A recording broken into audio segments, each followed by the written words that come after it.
बिस्मिल्लाहिर्रहमानिर्रहीम। अस्सलाम वालेकुम। आज 15 मई है और दिन है जुमेरात का। इमरान खान साहब के हवाले से अदालती महाज पे क्या हो रहा है, किस तरह से डेवलपमेंट चल रही हैं, उन तमाम चीज़ों पर बात करते हैं। और ये जो पस पर्दा मुज़ाकरात की बात दोबारा चलाई गई है, ये बात निकाली गई है, इसके पीछे वजूहात क्या हैं, किसने ये बात निकाली है और क्यों निकाली है। पहले आ जाते हैं इमरान खान साहब की केसेस के ऊपर। इमरान खान साहब इस वक्त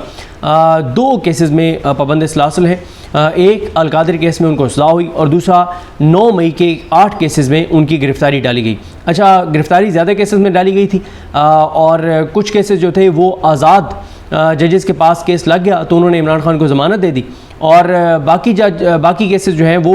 लग गए अब उन बेंचेस के सामने जो 26वीं आईनी तरमीम के बाद सूरत हाल है, तो वो केस खैर चली जा रहे हैं। पहले बात कर लेते हैं इमरान खान साहब की एक पैरोल वाली एक दरख्वास्त, एक पिटीशन आई इस्लामाबाद हाई कोर्ट में जो अली अमीन गंडापुर साहब ने दायर की है, जिस पे अलीमा खान साहबा के मुताबिक इमरान खान साहब को उसका इल्म नहीं था और वो अली अमीन गंडापुर साहब ने वो पिटीशन दायर की है, जिस पे बड़ी मैं आपको बता चुका हूँ कि उस पैरोल वाली जो पैरोल पे रिहाई की जो पिटीशन है उसमें पूरे ज़बरदस्त तरीके से वैसे बताया गया है कि इमरान खान साहब की क्यों रिहाई कानून के मुताबिक बनती है, अदालती फ़ैसलों के मुताबिक बनती है, इंटरनेशनल लॉज के मुताबिक बनती है, कैसे। और उसमें मुकम्मल साबित किया गया है कि आलमी कवानीन के तहत ये बात साबित होती है कि इमरान खान के साथ नाइंसाफ़ी हो रही है, इमरान खान को फेयर ट्रायल नहीं मिल रहा, उनको फौरी तौर पर रिहा किया जाना चाहिए। और नेल्सन मंडेला समेत बड़े बड़े जो पॉलिटिकल लीडर्स हैं इंटरनेशनल, उनके अदालती फ़ैसलों के हवाले दिए गए हैं। तो उसका फ़ैसला जो है वो महफूज, वो एतराज़ात लगे थे, एतराज़ात ये लगे थे जो अदालत जो रजिस्ट्रार ऑफिस ने लगाए थे कि एक तो इमरान खान साहब की तरफ से ये पैरोल की दरख्वास्त नहीं, ये पिटीशन नहीं है कि इमरान खान नहीं कह रहे कि मुझे पैरोल पे रिहा करें। दूसरा उसके ऊपर एतराज़ ये है कि आपने जो पंजाब हुकूमत की अगर दरख्वास्त दी है तो वो दरख्वास्त और वो कहाँ है, वो मुस्तरद होने का ऑर्डर कहाँ है। तीसरा उसमें यह है कि आपने नैब को किसके ज़रिए फ्रीक बनाया है, क्योंकि इमरान खान को नैब के केस में जो है वो सज़ा हुई है। तो ये एतराज़ात लगे हुए थे, एतराज़ात के साथ समाअत हुई, दलाइल दिए लतीफ़ खोसा साहब ने, फ़ैसला महफूज हो गया है, कल महफूज हुआ था, अभी तक वो फ़ैसला नहीं आया। अगर एतराज़ात बरकरार रहते हैं तो फिर एक और रेमेडी इनके पास है कि उसी जज के पास जा सकते हैं जिसने ये ऑर्डर किया है, क्योंकि इस तरह की एक पहले एक केस आया था जो मज़ाहिर अकबर नकवी साहब के बेटे हैं मुस्तफ़ा नकवी साहब, वो बड़े लायक वकील हैं, उन्होंने इस्लामाबाद हाई कोर्ट में एक केस में ये एक फ़ैसले का हवाला दिया था जिसमें chief justice Islamabad high court justice Aamir Farooq ने ये किया था कि उन्होंने पहले इसी तरह से एतराज़ात लगे थे रजिस्ट्रार ऑफिस के, उन एतराज़ात को बरकरार रखा गया था, लेकिन फिर दोबारा उनके पास से एक एप्लीकेशन आई कि आप अपने वो एतराज़ात वापस ले लें और फिर उन्होंने वो एतराज़ात वापस ले लिए। तो इस तरह का एक फ़ैसला जो है वो मौजूद है जिसके ऊपर दलाइल भी मुस्तफ़ा नकवी साहब ने दिए थे कि जो जज है वो वापस ले सकता है वो एतराज़ात जब दोबारा उसके पास एप्लीकेशन आए।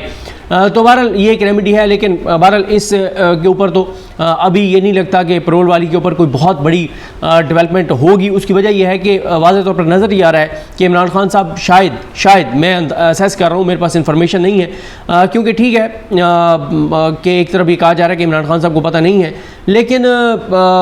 जो अभी गौर साहब की भी इमरान खान साहब से मुलाकात हुई है और गौर साहब की इमरान खान साहब से मुलाकात हुई है, कुछ उनकी बाकी लोगों से अलहदगी में भी बातचीत हुई है। देखिए,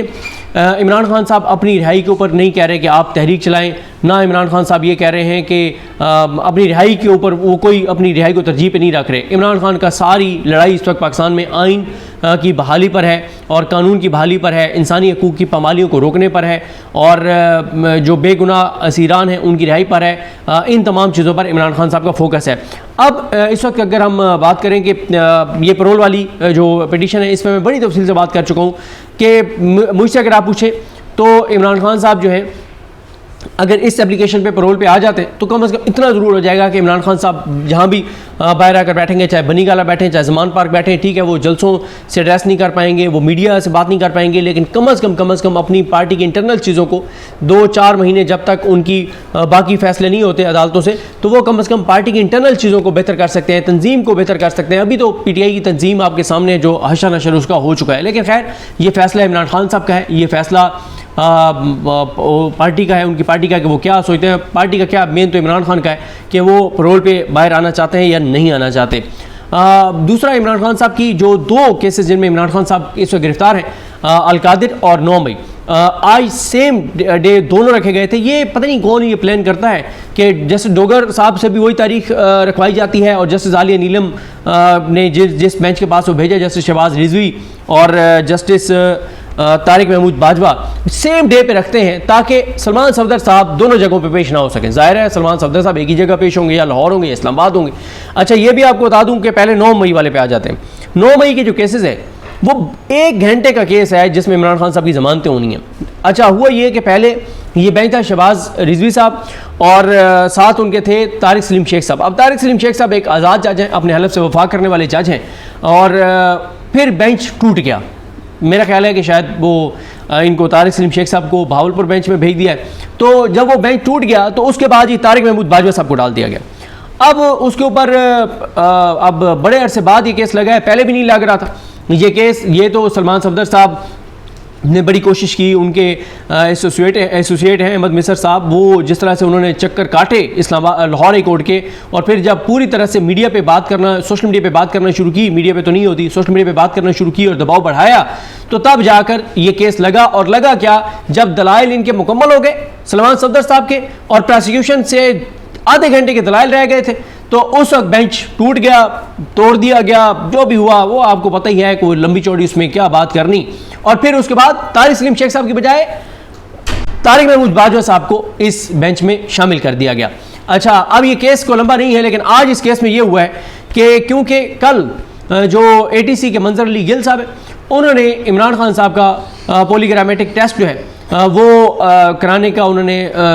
फैसला सुना दिया, इजाज़त दे दिया है। तो उस फैसले की बुनियाद पर अब आज जो है वो इमरान खान साहब की 9 मई की जो जमानतें हैं वो 27 मई तक मुलतवी हो गई हैं। अजीब व गरीब तरीके से लाहौर हाई कोर्ट का आपको पता है, जब से आलिया नीलम साहिबा chief justice Lahore high court बनी है तो इंसाफ ना सिर्फ हो रहा है बल्कि होता हुआ नज़र भी आ रहा है। अच्छा, पहले भी ऐसा नहीं है कि लाहौर हाई कोर्ट में इंसाफ होता हुआ नज़र नहीं आता था, सिर्फ चीज़ें बदली। मलिक शहजाद अहमद खान साहब जब बने, मलिक शहजाद अहमद खान साहब जब chief justice Lahore high court बने तो रंग ही बदल गया, लगता ही नहीं था कि ये लाहौर हाई कोर्ट है। जिस तरह से उन्होंने केसेस आज़ाद जजेस के पास लगाए, हलफ से वफा करने वाले जजेस के पास लगाए, जैसे उन्होंने ATC में आज़ाद जजेस लगाए, जज मोहम्मद अब्बास जैसे जज लगाए, जिस तरह से वो ज़बरदस्त उन्होंने चीज़ें की, जैसे उन्होंने इलेक्शन कमीशन के ख़िलाफ़ फ़ैसले दिए, जैसे उन्होंने पंजाब पुलिस की बर्बरियत के ख़िलाफ़ फ़ैसले दिए, जैसे उन्होंने पंजाब हुकूमत की जो बर्बरियत थी उसके ऊपर फ़ैसले दिए, जैसे उन्होंने मतलब लगता था कि यार पाकिस्तान के अंदर कोई अदालत आ गई है, लगता था कि पंजाब वालों के भी कोई नसीब जागे हैं। और जैसे इस्लामाबाद हाई कोर्ट में मोहसिन अख्तर कियानी साहब, बाबर सत्तार साहब, इजाज़ इसा खान साहब, जहांगीरी साहब और समर रिफत इम्तियाज़ साहबा फैसले कर रहे थे, हमें पंजाब में भी झलक नजर आई थी। लेकिन फिर क्या हुआ, काजी फाइज जैसा घटिया, मकरू, नीच, गलीज़, गंदा इंसान जो था, घटिया इंसान जिसने पाकिस्तान को तबाह और बर्बाद किया, वो उस गलीज़ इंसान ने नून लीग के साथ मिल के और मलिक शहजाद अहमद खान साहब को ले आया सुप्रीम कोर्ट में और आलिया नीलम साहिबा को चीफ जस्टिस बना दिया गया। उसके बाद लाहौर हाई कोर्ट वही जैसे पहले इंसाफ कर रही थी कि इंसाफ ना सिर्फ हो रहा था बल्कि होता हुआ नजर आ रहा था, तो वही चीज़ें दोबारा लाहौर हाई कोर्ट में शुरू हो गई। तो खैर, अब इमरान खान साहब के 9 मई की जमानतें जो हैं वो चली गई हैं। मैंने आपको जिस तरह अर्ज़ किया कि 27 मई तक, आई थिंक 27 मई के एंड में ही गई हैं। अच्छा, अब आ जाए अलकादिर केस पे। अलकादिर केस आज इमरान खान साहब का जो अलकादिर केस लगा उसमें नेक्स्ट वीक के लिए नोटिस हो गए हैं।